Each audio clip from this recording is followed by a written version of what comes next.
Assalamualaikum warahmatullahi wabarakatuh. Perkenalkan, nama saya Muhammad Akian Dan saya Budi Berani.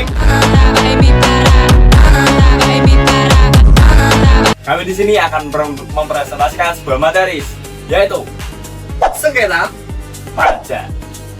Jadi, simak video kami. Langsung saja masuk pada pembahasan sengketa pajak. Definisi dan dasar hukum. Sengketa pajak adalah sengketa yang timbul dalam bidang perpajakan antara WP atau penanggung jawab pajak dengan pejabat yang berwenang sebagai akibat dikeluarkannya keputusan. Ketentuan ini secara resmi diatur di dalam pasal 1 ayat 5 UU nomor 14 tahun 2002 tentang pengadilan pajak. Subjek dan objeknya adalah subjek sengketa pajak terdiri dari WP atau penanggung jawab pajak yang berhadapan langsung dengan DJP atau Bea Cukai selaku penjabat otoritas fiskal. Objek sengketa pajak berupa keputusan tertulis, misal SKP atau surat keputusan keberatan yang dapat diajukan banding atau gugatan ke pengadilan pajak. 3 akar masalah sengketa pajak. 1. Gray area regulasi. Sifat peraturan perpajakan yang sangat dinamis, tumpang tindih, dan multitafsir memicu perbedaan pemahaman atas implementasi aturan di lapangan. Lalu, selisih perhitungan. Terjadi perbedaan angka perhitungan pajak terutang saat pemeriksaan. Otoritas pajak seringkali melakukan koreksi fiskal yang tidak disetujui oleh wajib pajak. 3. Tindakan sepihak penerbitan surat ketetapan pajak atau tindakan penagihan seperti blokir rekening yang dilakukan sepihak tanpa sosialisasi atau penyampaian SP2DK terlebih dahulu. Alur upaya hukum WP. Berikut adalah alur upaya hukum yang harus dijalani WP jika menghadapi sengketa pajak.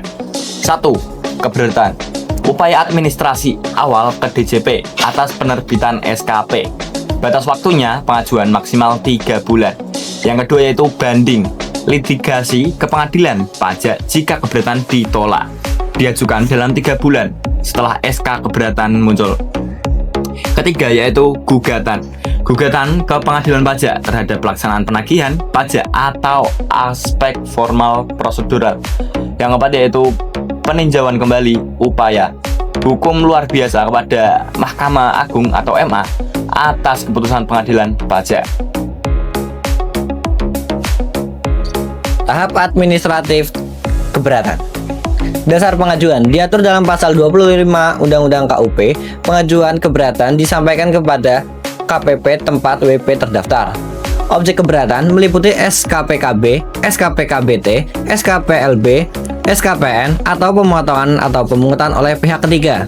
Syarat utama diajukan secara tertulis bahasa Indonesia menyertakan alasan yang kuat dan WP wajib melunasi jumlah pajak yang disetujui dalam pembahasan akhir hasil pemeriksaan. Batas waktu maksimal 3 bulan sejak SKP dikirimkan oleh kantor pelayanan pajak. Tahap litigasi banding. Upaya hukum terakhir, apabila WP masih tidak puas dengan surat keputusan keberatan dari DJP, maka langkah hukum formal berikutnya adalah mengajukan permohonan banding kepada institusi khusus, yaitu pengadilan pajak. Permohonan ini disampaikan secara tertulis dalam jangka waktu maksimal 3 bulan sejak SK keberatan diterima. Dilampiri dokumen keputusan serta penjelasan yang mendalam terkait poin sengketa material.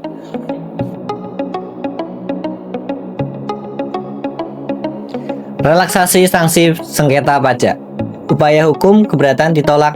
Sanksi administrasi lama Undang-Undang KUP denda 50%. Sanksi baru pasal Undang-Undang HPP denda 30%. Keterangan dampak memperingankan beban finansial wajib pajak secara signifikan di tahap awal. Lalu banding ditolak, denda 100, denda 60%. Penurunan denda ditujukan untuk memberikan keadilan bagi pencari keadilan fiskal. 3 langkah pencegahan sengketa. Yang pertama yaitu edukasi atau pemantauan. Selalu memperbarui pemahaman aturan perpajakan terbaru secara rutin, mengikuti sosialisasi resmi guna menghindari kekeliruan administrasi. Yang kedua, pembukuan yang rapi, menyelenggarakan pembukuan yang transparan, terstruktur, lengkap dengan dokumen pendukung dari faktur hingga kontrak demi kekuatan pembuktian saat pemeriksaan. Ketiga, gunakan konsultan pajak. Melibatkan konsultan pajak profesional seperti PB Taksan untuk mendampingi kepatuhan bulanan, penyusuan TP, dokumen, hingga pendampingan mediasi sengketa. Sengketa batas pengajuan pembatalan ketetapan pajak. 1.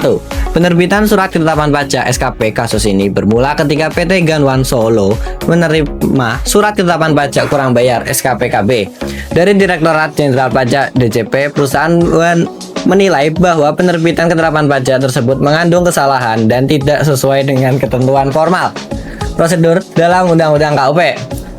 2. Pengajuan keberatan dan pembatalan. Atas SKP tersebut, perusahaan sempat menempuh jalur keberatan terlebih dahulu mengenai substansi pajaknya. Lalu, selain itu, pada 17 Juli 2024, PT Ganwan Solo mengajukan permohonan untuk mengurangkan atau membatalkan SKP yang tidak benar tersebut berdasarkan pasal 36 ayat 1 huruf B Undang-Undang KUP. 3. Penolakan atau pengembalian oleh Ditjen Pajak. Permohonan pembatalan yang dilakukan perusahaan ternyata dikembalikan atau ditolak secara administratif oleh Ditjen Pajak tanpa diterbitkan keputusan substansif. DJP beralasan bahwa berdasarkan aturan turunan Peraturan Menteri Keuangan atau PMK, permohonan pembatalan formal tidak bisa diproses jika wajib pajak sudah pernah menempuh jalur keberatan atas Menteri Pajak yang sama. Yang keempat, gugatan ke pengadilan pajak kandas. Tidak diterimanya pengembalian berkas oleh DCP, PT Ganwan Solo membawa masalah ini ke pengadilan pajak. Namun pengadilan pajak menolak gugatan perusahaan tersebut dan menyatakan tindakan Ditjen Pajak yang membalikan permohonan sudah sesuai prosedur formal dan batas waktu perpajakan yang berlaku. 5. Akhir kasus ini menggugat ke Mahkamah Konstitusi karena semua jalur di otoritas pajak dan pengadilan pajak kandas akibat terbentur aturan administrasi. PT Ganwan Solo akhirnya menggugat pasal 36 UU KUP ke Mahkamah Konstitusi. Mereka menilai penafsiran sepihak dari DJP dan PMK membatasi hak wajib pajak dalam mencari keadilan dan menciptakan ketidakpastian hukum yang melanggar Undang-Undang Dasar 1945. Ini adalah dokumentasi berita yang kita bawakan. Ini bisa dicek langsung aja di link-link ini. Nah, sekian. Terima kasih.